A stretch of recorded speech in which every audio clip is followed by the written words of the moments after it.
Hello students, welcome to our channel science zone by Usha Chand. तो बच्चों, हमने पिछली क्लास में यानी कि पिछली जो वीडियो थी उसमें हमने क्लास 6 का पार्ट 1 भोजन यह कहाँ से आता है के बारे में आपको बताया था।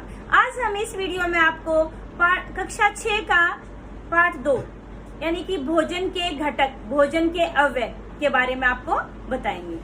तो बेटा, आपने सब ने ये बात पहले पढ़ी भी है और मैंने भी आपको बताई थी, आप सबको ये पता भी है कि जो भोजन है वो हम किस लिए ग्रहण करते हैं। थोड़ा सा एक बार फिर रिमाइंड कर लेते हैं कि भोजन हम ऊर्जा के लिए ग्रहण करते हैं, हमारे शरीर में कोई टूट फूट होती है उसकी मरम्मत के लिए ग्रहण करते हैं और हमारे शरीर की वृद्धि के लिए करते हैं, और भोजन हमारे शरीर की रोगों से लड़ने में मदद करता है, तो इसलिए हम भोजन को ग्रहण करते हैं। फिर बात आती है कि हमारे भोजन में कौन कौन से मुख्य घटक हैं, यानी कि कौन कौन से मेन कंपोनेंट है, वो कहाँ कहाँ से आते हैं। तो हमारे भोजन के जो घटक हैं, यानी कि जो हम भोजन खाते हैं बेटा, उसके कुछ चीजें ऐसी हैं जो हमें पौधों से मिलती हैं, जैसे दूध है, अनाज है, सब्जियां हैं, फल है, ये हमें कहाँ से मिली? पौधों से मिली। तो स्रोत क्या हो गए? पौधे भी हो गए।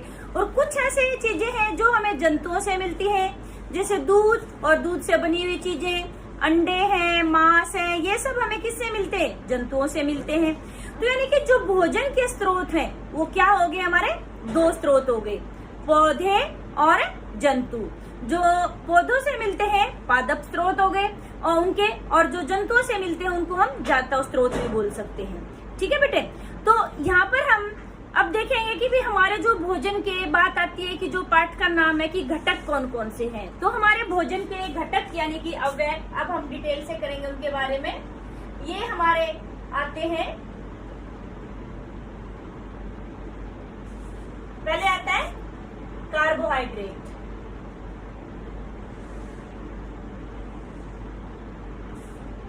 कार्बोहाइड्रेट, वसा,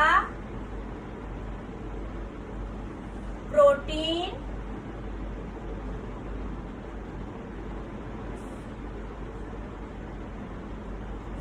खनिज लवण,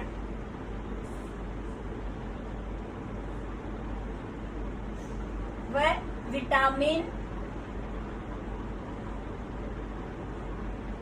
और आहारी रेशे।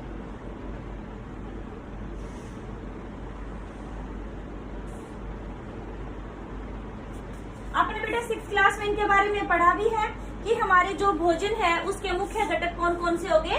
कार्बोहाइड्रेट, वसा, प्रोटीन, खनिज लवण व विटामिन और आहारी रेशे। आपसे मान लो 1 नंबर में या 2 नंबर में यही प्रश्न पूछ लेते हैं कि जो हमारा भोजन है उसके मुख्य घटक है कौन कौन से हैं, तो आप ये नाम लिख देंगे। और इसके अलावा हमारे भोजन में और क्या होता है कि जल भी होता है। ठीक है, फिर आता है इनके जो स्रोत है, यानी कि जो ये घटक है इनके स्रोत। अभी जैसे मैंने आपको बताया था कि स्रोत हमारे कौन कौन से हो गए? इनके पादप स्रोत और जंतु स्रोत। जो भोजन हमें पादप से मिलता है जैसे अनाज, फल, सब्जियां आदि।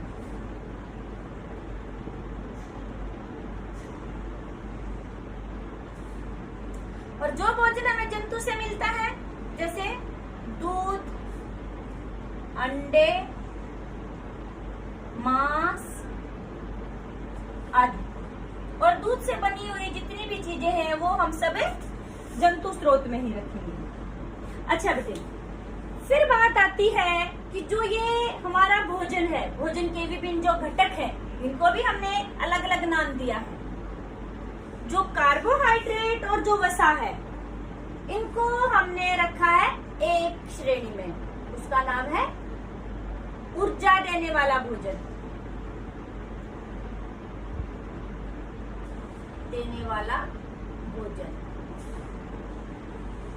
यानी कि कोई आपसे पूछे वो भोजन कौन सा है जो हमें ऊर्जा देता है, तो कार्बोहाइड्रेट और वसा। और ये हमारा होता है वृद्धिक भोजन।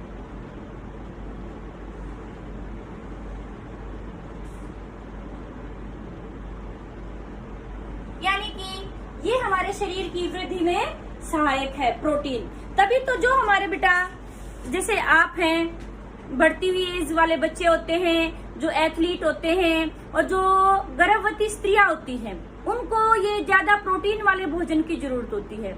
ऐसा क्यों होता है बेटे?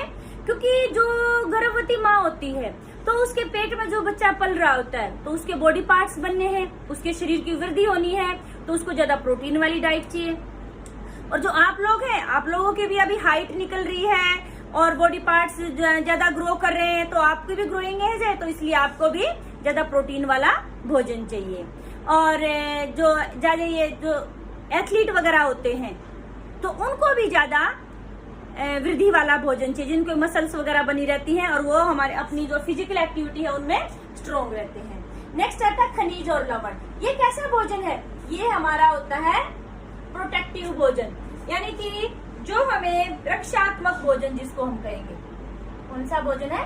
रक्षात्मक भोजन, यानी कि ये हमारी शरीर की रोगों से लड़ने की क्षमता को बढ़ाता है, जो एक खनिज, लवण और विटामिन है। और आहारी रेशे, इनका क्या काम होता है? आहारी रेशे और जल, इनका क्या काम होता है हमारे शरीर में?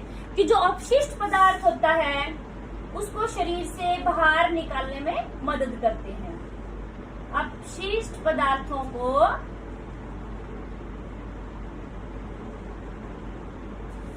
शरीर से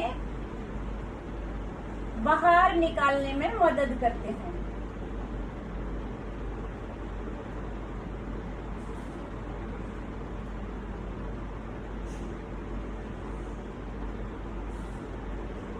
तो बेटा देखो, यहाँ से आपके कई क्वेश्चन आ गए कि भी आपसे पूछा जाए कि जो ऊर्जा देने वाला भोजन कौन सा है? कार्बोहाइड्रेट और वसा।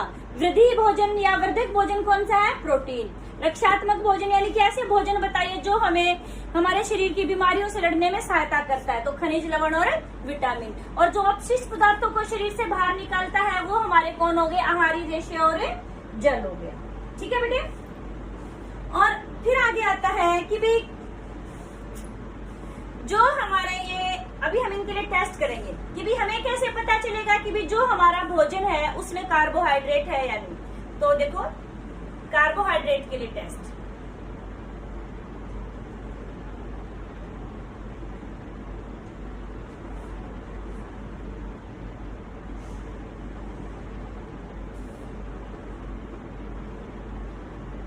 इसमें बेटे हम क्या करेंगे?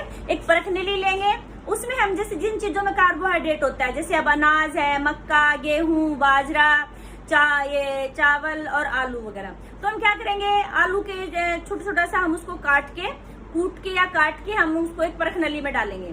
और या फिर आलू को तो हम वैसे भी रख सकते हैं, स्लाइस काट लिया उसका, ऊपर से आधा काट लिया आलू को, और उस पे हमने आयोडीन की 2-3 बूंदे डाल दी। तो आयोडीन कैसे रंग का होता है?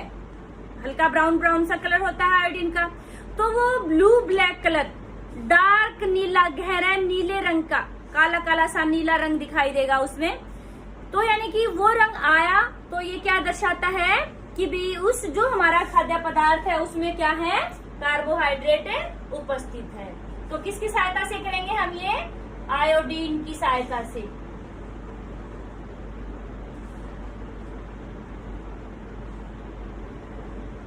ठीक है, तो हम कार्बोहाइड्रेट का टेस्ट ऐसे कर सकते हैं। और प्रोटीन के लिए हम क्या करेंगे कि भी प्रोटीन टेस्ट हम कैसे करते हैं? प्रोटीन टेस्ट जैसे हमें सभी पता है कि भी दाल जो होती है उनमें बहुत ज्यादा प्रोटीन होता है, तो हम क्या करेंगे? दाल को थोड़ा सा पीस के और एक टेस्ट ट्यूब में दाल डाल दी, और उसी टेस्ट ट्यूब में हम क्या करेंगे कि भाई जो उसमें हम जो दाल जिस टेस्ट ट्यूब में डाली थी 2 बूंदे हम किसकी डालेंगे? कॉपर सल्फेट की। कितनी बूंद? 2 बूंद। किसकी डालेंगे? Copper sulphate. CuSO4 क्या होता है? Copper sulphate. और फिर हम उसमें 10 बूंदे डालेंगे कास्टिक सोडा, यानी कि सोडियम हाइड्रोक्साइड NaOH। 10 बूंदे डालेंगे उसमें। कितनी बूंद? 10 बूंद। तो यानी कि जो हमने दाल ली थी उसको पीस करके एक टेस्ट ट्यूब में डाल दिया, उसमें हमने 2 बूंद तो हमने डाली कॉपर सल्फेट की और 10 बूंद हमने हमने डाल दी उसमें कास्टिक सोडे की। कास्टिक सोडा क्या होता है बेटे? Sodium hydroxide. तो हम देखते हैं कि भी जो दाल थी उसका रंग हमारा वॉयलेट रंग यानी कि बैंगनी रंग आ गया। वैसे दाल कैसे रंग की होती है? पीला पीला सा रंग होता है दाल में, लेकिन जब हमने ये कॉपर सल्फेट और कास्टिक सोडा जब ये डाला तो उसका रंग कैसा हो गया? बैंगनी रंग। तो जो बैंगनी रंग है ये किसको दर्शाता है? किसकी उपस्थिति? प्रोटीन की उपस्थिति को दर्शाता है। फिर हम करेंगे वसा के लिए टेस्ट कि जो हमारा खाद्य पदार्थ है उसमें वसा है या नहीं है। वसा मतलब जो चिकनाई होती है जिसमें, जैसे हम मूंगफली को ले लेते हैं चलो, या फिर सरसों को ले लेते हैं, उसको हमने क्या किया, एक हम बिल्कुल प्लेन व्हाइट पेपर ले लेते हैं और उसको थोड़ा सा पीस लेते हैं पेपर के बीच में और फिर ऐसे जोर से दबाते हैं। पेपर हमारा मान लो ट्रांसपेरेंट हो जाता है, पारदर्शी हो जाता है, चिकना अलग से दिखाई देता है और पारदर्शी उसमें से आर पार दिखाई देने लग जाता है। तो यानी कि उस खाद्य सामग्री के अंदर क्या है? वसा है। ठीक है, तो बेटा आपने ये तीनों चीजों के टेस्ट देखे कि कार्बोहाइड्रेट की हम उपस्थिति कैसे बता सकते हैं, प्रोटीन की उपस्थिति कैसे बता सकते हैं, और हमारा जो ये वसा है इसकी उपस्थिति कैसे बता सकते हैं। फिर हमारा आता है संतुलित आहार। देखो बेटे, सब बच्चे खाना खाते हैं, किसी कोई मतलब हम ये कहते हैं कि भोजन में ये चीजें हैं, तो कैसे भोजन को हम संतुलित आहार कहेंगे? संतुलित आहार, नाम में ही पता चल रहा है कि सारी चीजें उचित मात्रा में होनी चाहिए। संतुलित आहार। संतुलित आहार क्या हो गया? यानी कि वह आहार जिसमें सभी पोषक तत्व जैसे कार्बोहाइड्रेट, वसा, प्रोटीन, खनिज लवण व विटामिन, आहारी रेशे, जल उचित मात्रा में उपस्थित हो, उस आहार को संतुलित आहार कहते हैं। एक बार फिर रिपीट करती हूँ, ध्यान से सुनेंगे, इंपॉर्टेंट क्वेश्चन है बेटे ये। यानी कि वह आहार या भोजन जिसमें सभी पोषक तत्व जैसे कार्बोहाइड्रेट, वसा, प्रोटीन, खनिज लवण व विटामिन, आहारी रेशे व जल उचित मात्रा में उपस्थित हो, उस भोजन को संतुलित भोजन या संतुलित आहार कहते हैं। क्लियर बेटे? अच्छा, फिर जो संतुलित आहार की जैसे मैंने परिभाषा बताई है, ये सभी चीजें होनी चाहिए, लेकिन ये जो होता है बेटे सबके लिए समान नहीं होता है। जो संतुलित आहार है इसमें जैसे कार्बोहाइड्रेट, इन सब चीजों की मात्रा कितनी कितनी होनी चाहिए वो अलग अलग होती है रिक्वायरमेंट हर एक की। वो कैसे वो किसके ऊपर डिपेंड करता है? एक तो आयु के ऊपर, जैसे बूढ़े आदमी हैं तो उनको चिकनाई वगैरह तो वैसे ही नहीं खानी चाहिए, प्रोटीन की भी ज्यादा जरूरत नहीं होती है उनको, ठीक है ना। तो यानी कि अलग अलग आयु के लोगों को ये संतुलित आहार की परिभाषा अलग अलग हो जाती है। चीजें तो सारी होती है लेकिन इनकी मात्रा कम ज्यादा होती है अलग अलग आयु में। और फिर दूसरा आता है हमारा गतिविधि के प्रकार।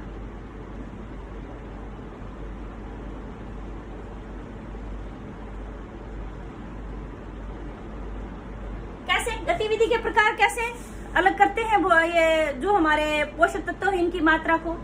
अब जैसे कोई आदमी है सुबह से शाम तक बहुत ज्यादा मेहनत करता है, या फिर जैसे वो खेलों में है, वो इंसान ज्यादा रेस लगाता है या कोई और दूसरा गेम करता है, तो उसके शरीर को ज्यादा ऊर्जा की हर चीज की ज्यादा जरूरत है, तो उसमें यानी कि पोषक तत्वों की मात्रा अधिक हो जाएगी। और एक आदमी सुबह से शाम तक कुछ नहीं करता, सिर्फ दुकान पर जाकर बैठ जाता है और अपना पैसे संभालता है और कोई काम नहीं उसका, तो यानी कि वो इतनी ज्यादा जितने खिलाड़ी लेता है उन पोषक तत्वों की मात्रा उतनी लेगा तो क्या हो जाएगा? इतना मोटा पेट हो जाएगा उसका, और यानी कि उसके अंदर क्या हो जाएगा? मोटापा नाम की बीमारी हो जाएगी। तो इसीलिए बेटे हर आयु के लोगों को अलग अलग पोषक तत्वों की जरूरत है और अलग अलग गतिविधि करने वाले लोगों को भी अलग अलग मात्रा में पोषक तत्वों की जरूरत है। और तीसरा आपका आता है बेटे इसमें कि भी स्वास्थ्य का प्रकार, कि भी जो डाइट ले रहा है उसका स्वास्थ्य कैसा है। जैसे रोगी है और उसको हम बिल्कुल एकदम घी के मोटे देसी घी के पराठे खिला दें तो क्या उसको हजम होगा? नहीं। तो रोगी को डॉक्टर भी क्या कहता है? हल्का खाना खिलाइए। तो ये देखा जाता है कि भी उसका स्वास्थ्य है कैसा है जिसको हम भोजन दे रहे हैं। तो यानी कि स्वास्थ्य के प्रकार के आधार पर भी इनकी जो ये पोषक तत्व है इनकी मात्रा अलग अलग हो जाती है। और चौथा आपका आता है बेटे लिंग। लिंग यानी कि वो स्त्रीलिंग है या पुल्लिंग है। तो जैसे जो पुल्लिंग यानी कि पुरुष हैं उनको थोड़ा सा ज्यादा की जरूरत होती है, ये पोषक तत्व ज्यादा मात्रा में लेने पड़ते हैं क्योंकि वो ज्यादा ऊर्जा वाला कार्य करते हैं, ज्यादा ताकत वाला कार्य करते हैं, जो फिजिकल वर्क है उनका ज्यादा होता है। ठीक है बेटे, तो ये पॉइंट्स आपको ध्यान रखने हैं कि संतुलित आहार किन किन के ऊपर निर्भर करता है कि पोषक तत्वों की मात्रा कितनी होनी चाहिए। ठीक है बेटे, फिर हम करते हैं आगे कि भाई जो पोषक तत्व है मान लो ये हम पूरे ना लें, अच्छे से ना ले भोजन में। मान लो कोई ये है कि ठीक है रोज चावल चावल खा रहा है या रोटी रोटी खा रहा है, ठीक है, या फिर सब्जी नहीं खाता है, या फिर हम ये कह दें कि सिर्फ सलाद सलाद खाता है, तो क्या वो आदमी स्वस्थ रहेगा या बीमार हो जाएगा? तो क्या होता है हमारे शरीर में पोषक तत्वों की कमी के कारण से बहुत सारी बीमारियां हो जाती हैं। ठीक है ना, तो जिनको डिफिशियंसी डिजीज यानी कि इंग्लिश में बोलते हैं। ठीक है, तो आज हम उनके बारे में अभी करेंगे यहाँ पर।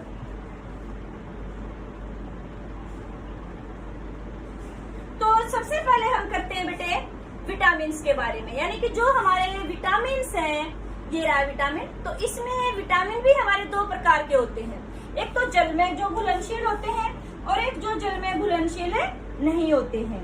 जो विटामिन बी और सी है बेटे वो जल में घुलनशील होते हैं, और इसके अलावा विटामिन ए बी डी के ये सब क्या है जल में, सॉरी ए डी के ये हमारे, और ई ये जल में घुलनशील नहीं होते हैं। तो इसलिए हमें इस बात का भी ध्यान रखना है जब हम भोजन बनाते हैं कि जो ये है विटामिन बी और सी वाला जो भोजन है हमारा, इसको ज्यादा ना पकाएं, इसको ज्यादा ना धोएं, जिससे कि हमारे जो भोजन है उसमें इन विटामिनों की कमी हो जाती है। और कभी भी विटामिन सी को भोजन में डाल के पकाना नहीं चाहिए, क्योंकि उससे क्या हो जाता है हमारा विटामिन सी है वो खत्म हो जाता है। अच्छा बेटे, आगे इससे ये बीमारियों पर चलने से पहले हम हर एक जो हमारे ये पोषक तत्व है इनके स्रोत के बारे में पढ़ लेते हैं कि भी इनके आपके पेपर में कई बार पूछ लेते हैं कि ऐसे जो दो स्रोतों के नाम या 3 स्रोतों के नाम बताइए जिनसे हमें कार्बोहाइड्रेट मिलता है। तो कार्बोहाइड्रेट हमें किस किस से मिलता है? उसमें हमारा क्या आ गया? गेहूं, गन्ना, मक्का, और आप इसमें क्या दे सकते हैं? आलू आदि। ठीक है बेटे, फिर आता है कि भी ऐसे स्रोतों के नाम बताइए जिनसे हमें वसा मिलता है। ये इंपॉर्टेंट क्वेश्चन है बेटे, पेपर में पूछा भी जाता है कि भी ऐसे स्रोतों के नाम बताइए जिनसे हमें, या फिर ऐसे नाम दे देते हैं, इनमें से पूछते हैं कि बताओ कार्बोहाइड्रेट किससे मिलता है या वसा किससे मिलता है। तो वसा हमें किस किस से मिलता है? मूंगफली, बादाम, काजू, अखरोट, घी व तेल आदि, इन सबसे हमें वसा मिलता है। नेक्स्ट आपका आता है कि भी प्रोटीन किस किस से मिलता है हमें। जैसे इस उम्र में क्या कहा जाता है बेटा आपको कि क्या ज्यादा खाना चाहिए? हाँ बोलिए, शाबाश। प्रोटीन किस किस से मिलता है? ये कहते हैं कि बच्चों को ज्यादा से ज्यादा दूध पीना चाहिए, ज्यादा से ज्यादा दालें खानी चाहिए, दिन में कम से कम एक बार तो जरूर दाल खानी चाहिए। घर में भी आप अपनी मम्मी को बोलना कि भी हर रोज एक बार दाल जरूर बनाए आपके लिए, क्योंकि जो दाल है उसमें प्रोटीन बहुत ज्यादा। और दाल भी कौन से वाली? साबुत दाल जिसमें छिलका होता है ऐसे ही, तो उसमें प्रोटीन बहुत अधिक मात्रा में होता है। तो हमारे इसके लिए प्रोटीन के लिए आ गई हमारी दाल, दूध, सोयाबीन, चना आदि। ठीक है। फिर हमारा आता है खनिज, लवण व विटामिन। यानी कि अब हम करते हैं कि भी जो अब विटामिन भी अलग अलग आ जाएंगे हमारे। उसमें आता है सबसे पहले, चलो अलग अलग कर लेते हैं। विटामिन ए के स्रोत कौन कौन से हैं हमारे? जो विटामिन ए के स्रोत है बेटे, हरी पत्तेदार सब्जियां। बच्चे जो होते हैं हरी सब्जी कम खाते हैं, लेकिन वो बहुत जरूरी है, क्योंकि उससे हमें क्या मिलता है? Vitamin A. और क्या होता है? एग, यानी कि अंडे। और क्या है विटामिन ए का सोर्स? स्रोत क्या है हमारा? ये गाजर। देखो कई बार डॉक्टर भी कहता है कि बच्चे की आई साइट वीक हो जाती है, थोड़ी सी आंखों की नजर कम हो जाती है, तो डॉक्टर क्या कहते हैं? गाजर का जूस पिलाओ दबाकर। उससे क्या हो जाता है? विटामिन ए मिलता है। अच्छा बच्चों, इससे आपको एक बात और पता चल गई होगी, विटामिन ए की कमी से क्या दिक्कत हो जाती है?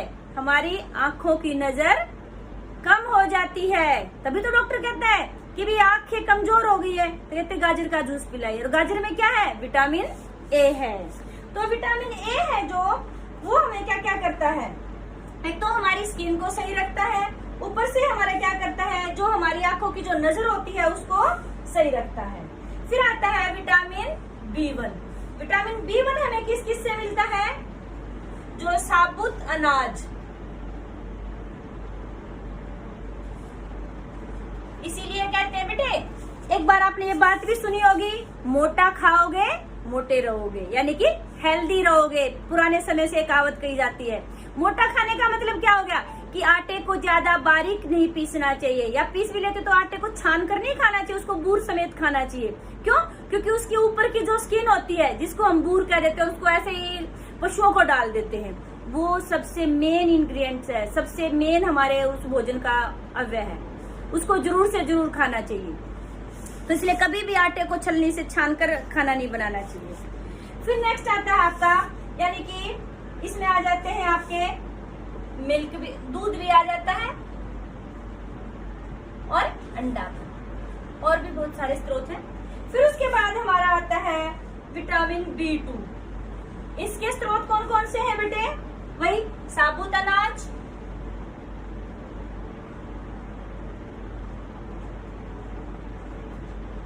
और हमारी आती हैं जितने भी ये हरी पत्तेदार सब्जियां,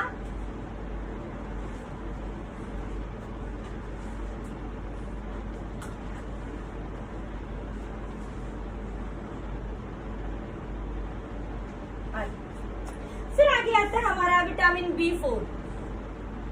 विटामिन जो B4 है वो कहाँ से मिलता है? वो भी साबुत अनाज से भी मिलता है, और हरी पत्तेदार सब्जियों से भी मिलता है। और ये किस लिए जरूरी है? हमारी स्किन के लिए अच्छे से, और हमारा डाइजेस्टिव सिस्टम यानी कि पाचन तंत्र अच्छे से काम करे। फिर हमारा आता है विटामिन B12। ठीक है। और वो हमें किससे मिलता है? दूध से मिलता है, अंडों से मिलता है, और हमें किससे मिलता है बेटे? वो पनीर से भी मिलता है। ठीक है। और वो हमारा क्या करता है कि भी जो हमारी रेड ब्लड सेल्स RBCs होती हैं, उनके बनने में सहायक होता है। यानी कि अब यहाँ से पता चल गया होगा, जिसमें विटामिन 12 B12 की कमी हो जाती है, उसमें क्या हो जाती है? अल्प रक्तता। अल्प रक्तता यानी कि खून की कमी हो जाती है। ठीक है बेटे। फिर और आगे हमारा आता है विटामिन C। विटामिन C कहाँ मिलता है? सभी खट्टे फलों में। जो खट्टे फल होते हैं उनमें सभी में विटामिन C मिलता है हमारा। और फिर आता है विटामिन D। विटामिन D हमें किससे मिलता है? कि भी एक तो सूर्य की धूप से,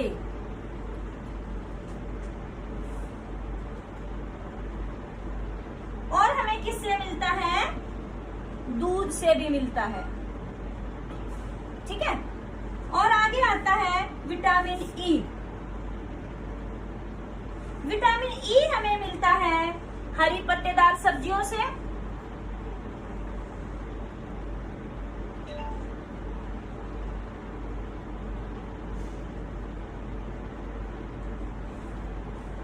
और बेटे हमें मिलता है ये दूध से। वैसे तो बेटा इनके बहुत सारे स्रोत हैं, मैं आपको दो दो या तीन तीन ही बता रही हूँ, इसमें आप दो दो तीन तीन याद कर लेंगे तो बहुत है। नेक्स्ट आपका आता है विटामिन के। विटामिन के जो होता है बेटे वो भी आपका हरी पत्तेदार सब्जियों से, टमाटर से और दूध से भी मिलता है, ठीक है। और जो हमारा पालक है ये भी उसी में आ गया, या फिर सोयाबीन का तेल, ये याद रखो, सोयाबीन का जो तेल होता है वो विटामिन के लिए उत्तम स्रोत है। तो बच्चों देखो यहाँ से आपको कि भी हमारे कौन कौन से विटामिन हैं और उनके स्रोत कौन कौन से हैं इसके बारे में आपको पता चल गया है। नेक्स्ट हमारा आता है कि भी जो हमारे ये विटामिन्स हैं इनको हम अपने भोजन में अच्छे से शामिल ना करेंगे तो हमें कौन कौन सी बीमारियां हो जाएंगी, तो उससे हमें रोग हो जाते हैं ना। तो कौन कौन से रोग होते हैं अभी हम इनके बारे में कर लेते हैं।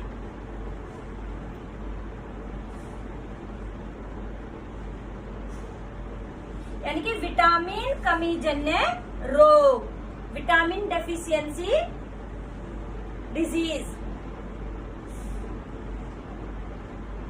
विटामिन कमी जन्य रोग, यानी कि जो विटामिन की कमी से रोग होते हैं। विटामिन ए की कमी से कौन सा रोग होता है? रतौंधी, यानी कि नाइट ब्लाइंडनेस जिसे कहते हैं। इसमें क्या होता है बेटे? रात को अच्छे से दिखाई नहीं देता है। नेक्स्ट आता है विटामिन B1 की कमी से हमें क्या होता है? बेरी। कौन सी बीमारी होती है? बेरी। इसमें क्या हो जाता है बेटे कि भी बहुत ज्यादा कमजोरी आ जाती है और हमारी जो टांगे होती है वो भी सूज जाती है और हमें भूख लगनी भी कम हो जाती है और हमारा वजन भी कम हो जाता है। ये होते भी जो विटामिन ये बीमारी होती है बेरी उसके लक्षण। नेक्स्ट आता है विटामिन B2। विटामिन B2 में क्या होता है? त्वचा संबंधी रोग हो जाते हैं। कौन से रोग हो जाते हैं? त्वचा संबंधी रोग, यानी कि जो स्किन हमारी बिल्कुल खराब हो जाती है, अच्छे से नहीं रहती है। नेक्स्ट आता है विटामिन B12। अभी थोड़ी देर पहले आपको अच्छा विटामिन B4 से भी होता है हमें पेलाग्रा। और विटामिन B12 से आपको बताया था अल्प रक्तता, यानी कि खून की कमी हो जाती है। और विटामिन C से होता है स्कर्वी। कौन सी बीमारी होती है? स्कर्वी। उसमें क्या हो जाता है? जो हमारे मसूड़े होते हैं वो फूल जाते हैं और मोटे मोटे हो जाते हैं और उनसे खून निकलता रहता है। और विटामिन D की कमी से कौन सी बीमारी हो जाती है? रिकेट्स। कौन सी बीमारी होती है? रिकेट्स। इसमें क्या हो जाता है कि जो पैर होते हैं बेटे ऐसे स्ट्रेट ना होकर के वो थोड़े से ऐसे मुड़ जाते हैं, ऐसे बेंडिंग लेग, मुड़ी हुई टांगे हो जाती है रिकेट्स से। ठीक है, ये ज्यादातर जो बच्चे होते हैं हमारे उनमें होती है बीमारी। और जो विटामिन ए की कमी से क्या होता है? नपुंसकता। नपुंसकता मतलब क्या होता है कि भी वो जो आपने कि जो इंसान है उसमें विटामिन ई की कमी हो जाती है तो उससे आगे संतान पैदा नहीं कर सकता है वो इंसान, विटामिन ई की कमी से होता है। नेक्स्ट आता है विटामिन के की कमी। विटामिन के की कमी से क्या होता है बेटे कि जो खून का बहाव नहीं रुकता है। ठीक है, तो इसलिए देखो बेटे ये सारे विटामिन हमारी बॉडी में लेने जरूरी है क्योंकि इन सब की कमी से कोई ना कोई बीमारी होती है। इसलिए कहा जाता है कि भी संतुलित आहार लेना चाहिए। ये तो हमने विटामिन के बारे में किया। अब फिर हम ये खनिज लवण किस लिए लेते हैं? विटामिन तो हमारे लिए जरूरी है, कार्बोहाइड्रेट ये भी जरूरी है, फिर खनिज लवण की क्या जरूरत है? अरे खनिज लवण से भी बीमारियां होती है, तो यहाँ पर हम करेंगे खनिज लवणों की कमी जन्य रोग।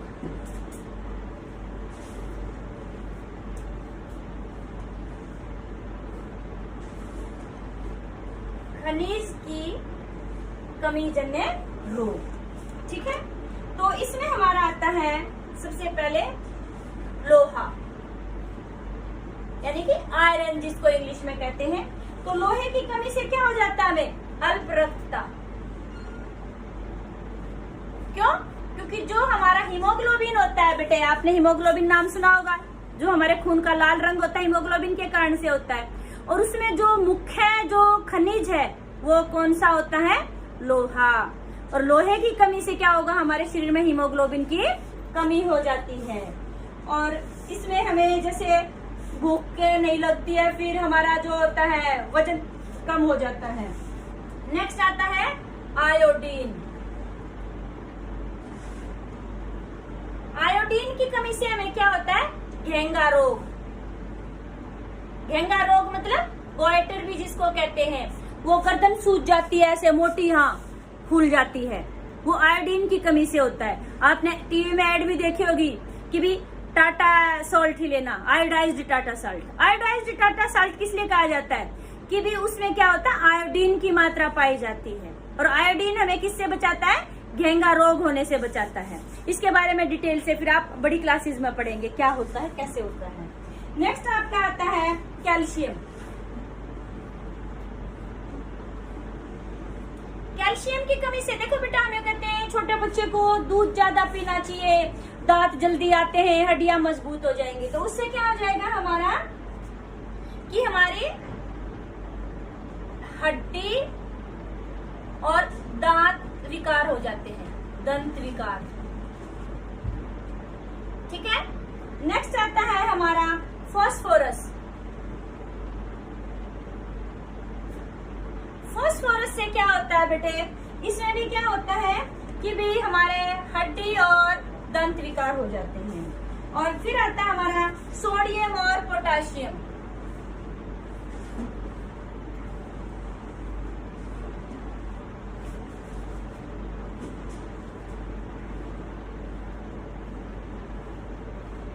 सोडियम और पोटेशियम से क्या हो जाता है कि भी हमारी जो रक्तचाप है अनियमित हो जाता है।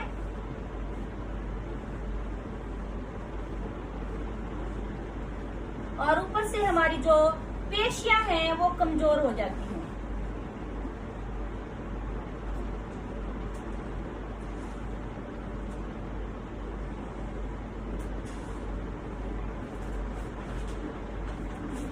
नेक्स्ट हमारा आता है फ्लोरीन।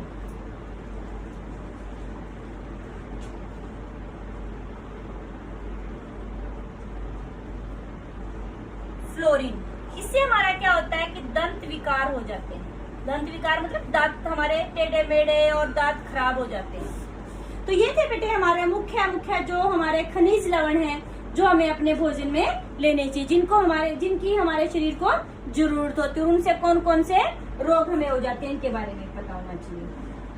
नेक्स्ट आता है बेटे कि जो ये है हमारा कार्बोहाइड्रेट, वसा और प्रोटीन, क्या इनकी कमी से भी हमारे शरीर में कोई रोग होता है? कोई बच्चा बताएगा?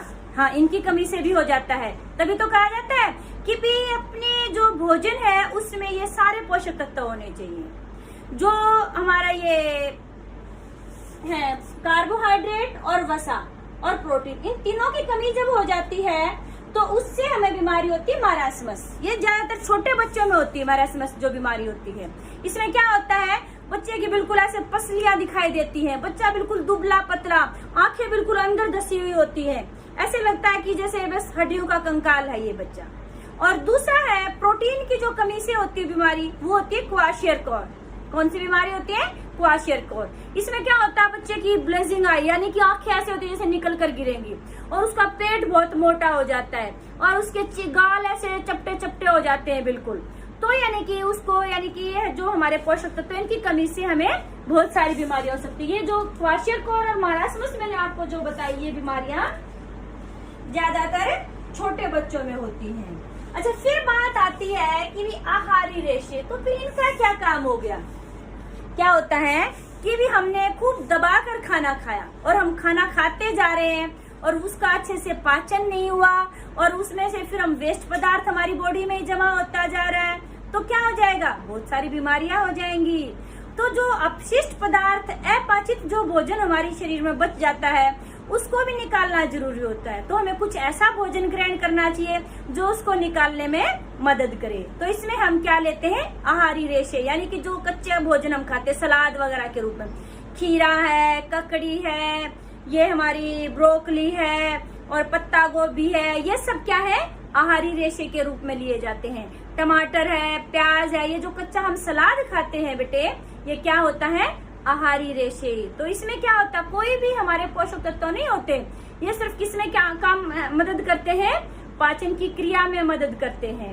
और जल जो होता है वो तो हमारे लिए जीवनदायी का काम करता है, क्योंकि जल के बगैर हमारे शरीर में कोई भी क्रिया नहीं होती है। सभी जो क्रियाएं होती हैं वो जल के द्वारा ही होती हैं। और हमारी बॉडी का लगभग 70% जो वेट होता है, 70% जो वेट है, वो किसके कारण से है, जल के कारण से है। तो बेटा अब मैंने ये बता दिया आपको कि ये लेने चाहिए, लेकिन इसका मतलब ये नहीं है कि आप दिन रात जब भी मिले घर में घुसे, मम्मा कुछ खाने को दो, बिल्कुल बहुत ही ज्यादा खाते रहे। उससे तो क्या हो जाएगा, हमें एक बीमारी हो जाएगी। कौन सी बीमारी, मोटापा। तो ठीक है, आपको सभी पोषक तत्व उचित मात्रा में लेने चाहिए और सभी के सभी लेने चाहिए। उसके लिए हमें साथ के साथ हर रोज व्यायाम भी करना चाहिए, वरना हमें क्या हो जाएगा, मोटापा हो जाएगा।